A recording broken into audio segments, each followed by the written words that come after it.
Hey guys, I just wanted to show off my cobble and basalt farm.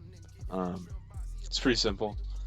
Uh, one thing that probably could be improved upon is how I'm powering these pistons. I couldn't really figure out a way to have all the pistons in a row like this, so it's a little bit bulkier as a result. However, the approach I took was to power the cobble block once it's generated, and then I can just power my other pistons off of that. Um, and I'm doing that by detecting the piston update. So this is always powered. So as soon as this pushes up and the piston powers, right, um, it depowers the piston. So it comes back down, cobble generates and pushes back up. And then that also powers my the pistons in this, like the main part. And then it's just coming up, pushing over, and then it's kind of funneling it down. Pretty simple. All these are 2 ticks apart, so they go there and there, and then it just comes down, and then these pistons are powered off of that redstone torch just when the block comes down.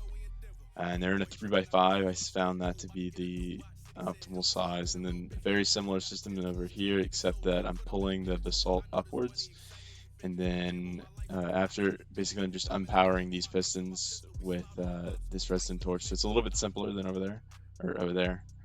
Um, Pulls it up, and then 2 ticks later this pushes it over, and then because these get depowered, the basalt regenerates, comes here, and then the whole process repeats.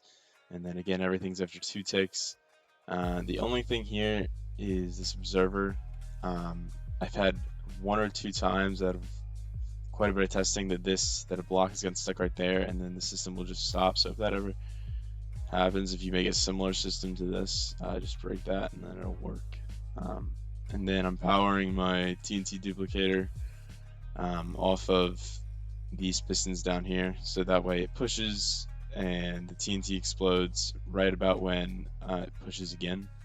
And it's similar timing to this right here. It's not exact, but it works, and there's never any blocks in the middle. So I'll just show y'all, show you in action. So it just pushes, TNT duplicates, and then it just continues exploding. So works for sometimes. There's a little bit of loss, but it's cobblestone and basalt. If you're making it from it, you can deal with a little bit of loss, but it's not often. I have 3 blocks here just because TNT, I don't want it to fall down, and I didn't want to build this thing very high in the air, so it just explodes in the air. So this seems to work the best. So yeah, it works very well. I'm sure there's much better ways you can do it, but this was just my take on it. This was sort of inspired by an old video of Mumbo Jumbo's where he made a cobble generator similar to this. But yeah, thanks. If I don't know if y'all want to download this, if you do, just ask. I don't know. Peace.